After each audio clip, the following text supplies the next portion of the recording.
happy to be back home. All right, so I'm going to start off with some easy questions. So wrestling for you is kind of a family business, isn't it? Yeah. I mean, yeah, we've been 75 plus years in the business, past, present, and future. WWE's been open well over about 100 years. So, yeah, we've been in it for a minute. So you pretty much grew up just wrestling? Well, not really. You know, it's kind of just been around it, but it wasn't something that we all planned to do. It was an opportunity that came up, and sometimes your A plan doesn't work, so you kind of go with the B plan that's given to you, and it wasn't easy. It wasn't just open the door and walk in. It's very difficult to be able to come in and you got to kind of set your own footsteps. Following some of the greats in our family, like High Chief Peter McNeil, the late Walt Samoan's Uncle Alvin Sika, Rocky Johnson. There were so many before us. So it was difficult, but the opportunity was there. So, what is a typical training regimen for something like that? What are the kind of skills that someone needs to be a wrestler? Well, you get in there and get your ass whooped first. It's never easy, man. I know the way we're trained, and we've only been under one umbrella, and that's the bloodline umbrella. Being trained up underneath our uncles. They never trusted anybody else to train us because they wanted us to be trained the right way and to know the ins and outs of the square circle of the business, straight up. So it was hard, because being a nephew under guys like that, you almost got to do a little bit more work than the next student, and they demand a lot more from you, so plenty of times, man, I damn near wanted to quit, because I just in my mind as a young kid, I said, man, I didn't even sign up. It's like child abuse. But, at the end of the day, it was them really teaching us back in the day, for us to be able to fit in, we would have to have our work, be our power. And, the business was definitely different back in the day. If you didn't have the wrestling skills to be able to put asses in the seats and, draw for the promoter that's running that building, you wouldn't even get a chance to, get on the show. And so we were never looked at as good guys back in the day. I used to hate that, my uncles they would look at them like savages, and then here we come, decades later, and the wrestling business still look at us as savages. But here you got educated Samoan guys that, understand what the business is. But, so we wanted to change that narrative. Definitely wanted to change. Like, I wanted to tell everybody, hey, just because I eat raw fish and raw chicken is what they got us doing here. But I speak very well English. You know what I mean? I'm born in the United States. The way you were trained growing up, then I'm assuming at some point you're training the next generation underneath you. Yeah, well, of course, I mean, we're like 18 strong now in this block. Don't ask me why there's so many of us. There's only one thing for me is that, again, the youngsters that are in our family, set off to do something else, but always knew that, there was a B plan, which is the wrestling business as far as for our family. And, they're taught the same way. We don't give any handouts just because you're my nephew or my niece. You don't get handouts because, if we do it easy for them, we're not helping them. And so for them to come in, it's a lot of pressure because you're always going to be, paired up against the one that was before you. Are you as good as he, or are you as good as she? So you never, they always, we always got to make sure that they're well ready, rounded, mentally, physically, and to be able to understand that once you commit to what we're doing in our business, that especially riding up underneath this family, there's a lot of responsibility that comes with it. You know what I mean? It's just, all of a sudden, like, nobody knew who you were, and now the cameras are on you. Like, especially today, it's even more difficult now. I mean, everybody has cell phones now, and they Photoshop and editing stuff. So it's never really safe. So now we got to teach our youngsters that, like, it's different from when we were there. You couldn't have phones or cameras in the dressing room. Now you guys are like TikTok mania, Instagram mania and stuff like that. So now you're just trying to get any content to be able to put up to get your so-called followers. But that can also hurt you, because people are so good at just doctoring videos and stuff like that, that, hey, you were in this place here. Oh, no, that's not. Well, this is you. No, I'm telling you, that wasn't me. So we teach them, it's best for you to stay away from all that. To understand when you're supposed to promote things, to learn how to kind of stay away from social media because it can hurt you. But you went through a hard time because social media seems like it's just an easy, quick way to get your stuff out there. But you guys did it the hard way, where you still are now. It's like, I can't imagine. I've been in social media when I was a kid, and I see the stuff that's going on now, and I'm like, I would have survived high school if I had social media back then. Yeah, well, I mean, it's a new era now. I mean, I'm very happy for all the wrestlers that are out there today. That they're able to make a real good living now. The abuse that we've taken on our body back in our day, man, we didn't even make not even close to the money that the bottom guy makes in WWE. And so, if it took us, paving the way to be able to get out there and, took away the knowledge that we've learned from, the late nights, early flights back in the day, and traveling, how many hours to be able to take that knowledge and pass it on to your kids and those that are in the business today, and to be able to use it for them to be successful. Well, I think we did our job, and so at the end of the day, it's like, I can only pray that,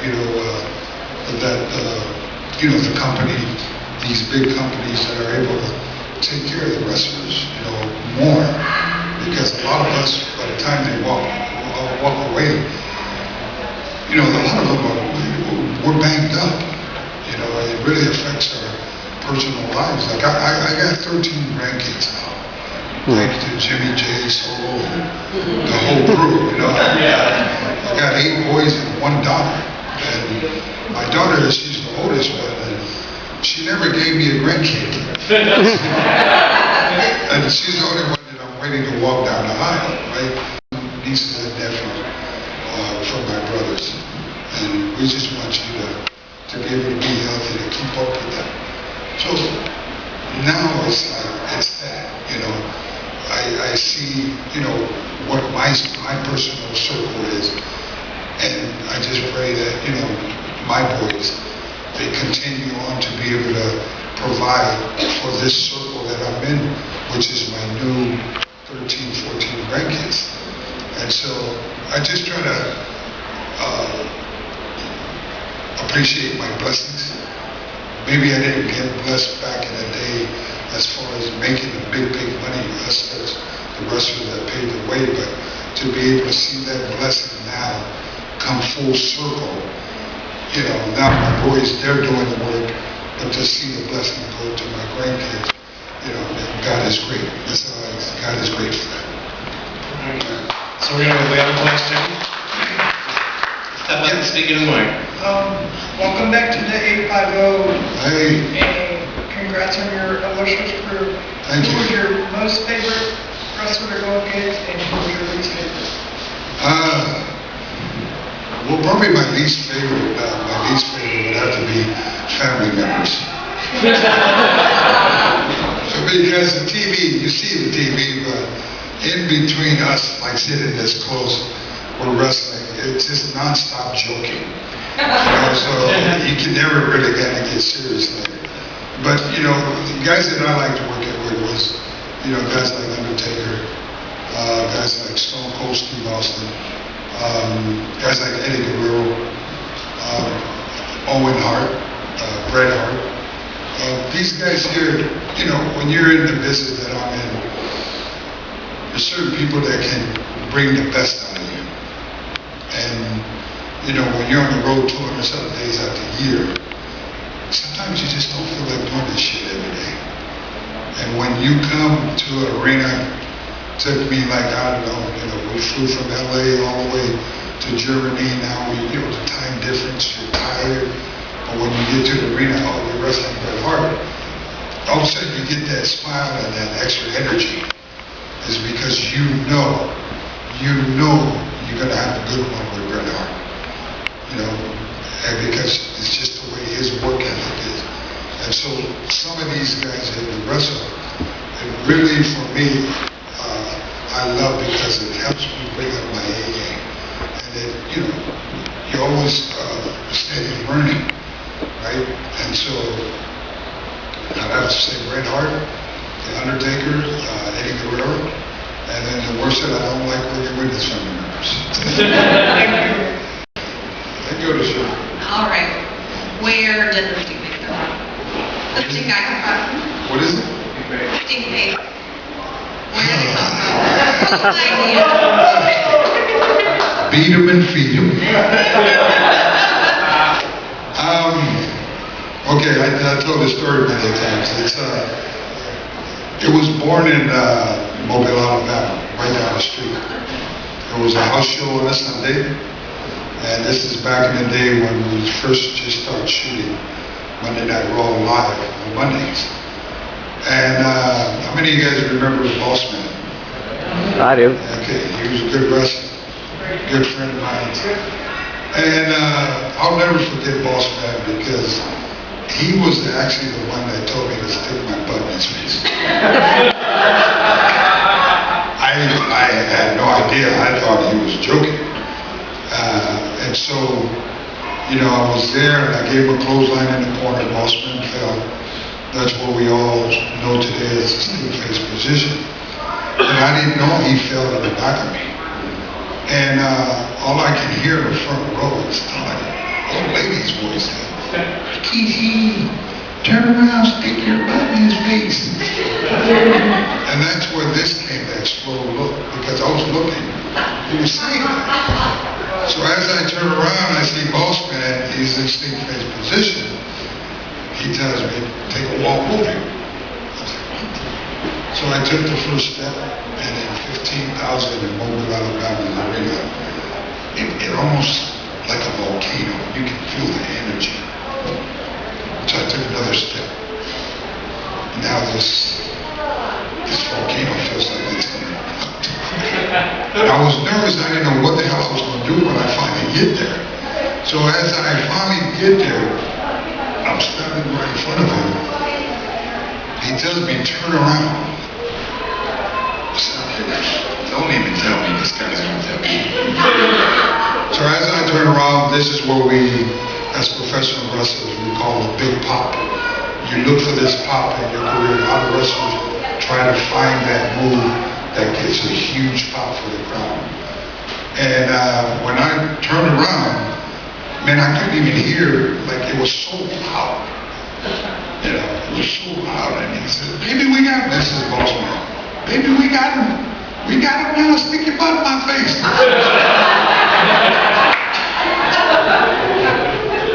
Now I was sweating. We've been going 20 minutes, And I said, I love you, man. Here we go. Oh, and we sat there. It was the loudest of the, and we weren't even main event. Oh, we were like second match, and it was so loud. Before I got to Monday, the message had already went back to this people, and they told them about this move that happened in Alabama. And before you knew it, I was going it down Monday Night Raw the next day, and I knew once Vince took it and Stephanie took it, I knew everybody else was going to get it. And so I made a lot of friends with them. Had a lot of free dinners. Thank you. Folks, thank you for coming to Pensacola. Basically, how'd you like Sting facing Vince when the Rock segment? Well, that wasn't my fault. Rock shoved we all seen how Rock shoved his face. I was just assuming the position. Yeah. You know, I thought for sure we were going to get fired. And we came back to the gorilla position.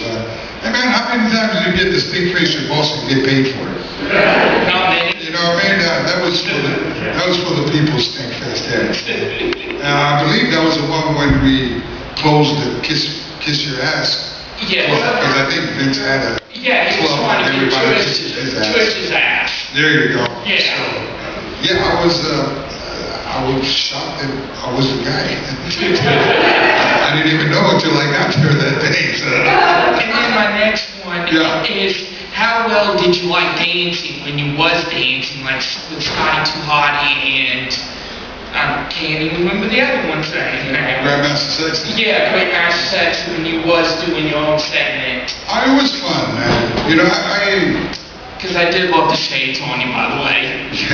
those are magic ones, right? You know, as an entertainer, you know, you always try to figure out things that separate you from the rest. And you know, back in the day, there were a lot of bodybuilders, guys with 8-packs. I was nowhere near that, you know. But I knew, like, okay, how can a guy my size do things to stand out?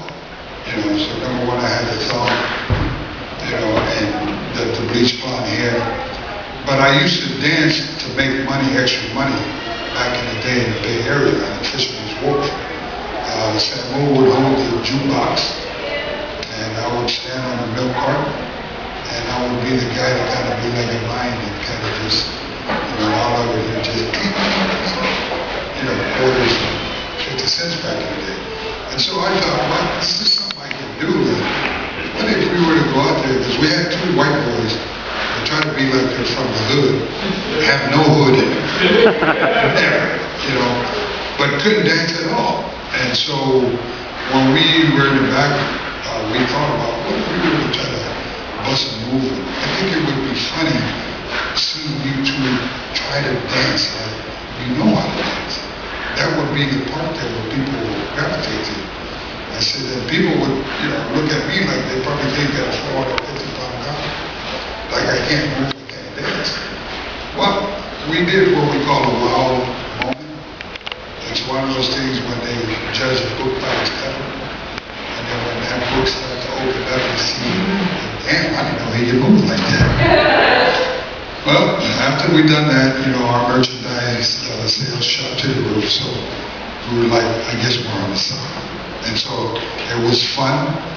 It was nice to have something different rather than 1, 2, 3 and people just raise their hands. We wanted to, you know, take the crowd into like a discotheque live after a match. And I think we accomplished that. Thank you. All right, go ahead.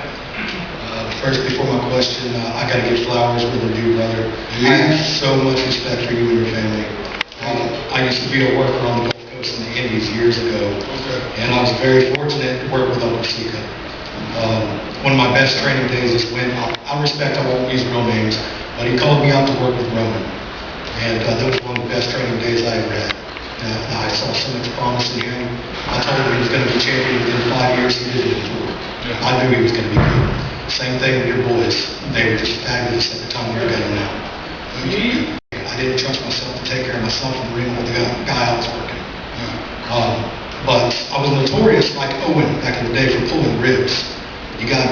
good rib stories that happened in the locker room? Because I know I was the guy that, hey, who did this? Not me, not me. It was you. My goodness. What I do have, I almost got fired about this one. This is why I kind of, when people ask me about rib, it wasn't even, well, it was a rib on Yoko. This is the part where when you're working in the same atmosphere with your family members, you tend to pick on them first. And so we walked into Notre Dame. Coliseum was sold out. We had an afternoon show, it was a Sunday, 1 p.m. And, we were traveling all night to get there. So, you know about the BSK. BSK was known for Jack Daniels. And so it was one of those Jack Daniels night coming to go to work now. So we walk in, and I get in there early, and walked into the back door of the arena. There was a sound system. There were sound system crews setting up, and there just happened to be a mic there. So I grabbed the mic, and I knew Yoko came earlier before me. This is a big, arena.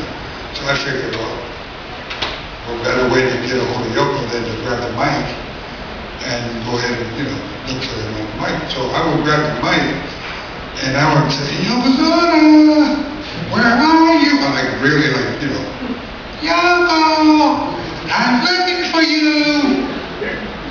Let alone the agent ran. Who's on the damn mic? Who's on the damn mic? Well, I had no idea people over there in Notre Dame, they were up in the corners praying. Sold out, 15,000 people. But, so this is one of those places, right? They're up there praying, but the agent would come. Who's out there? He's swearing. Who's fucking got the mic? They're going to cancel the show. This thing is going to blow. Man, I grabbed that mic, boy, and I was and so, we remember Jack Lanza. So, Jack Lanza, he has like this bald spot here, right? And he had that black spray. So the arena was so big, he was running around, he was sweating in his suit. By the time he came to me and found me, he had like black dribble. So he's yelling pissed off at me, but I'm laughing at him because he's the truth. Anyhow, long story short, Yoko found out what happened and he laughed his ass off and said, "You lucky your ass didn't get fired." That's my Yoko rib right there. Never told the story. Were you in the ring? Is it how many days a week is Well,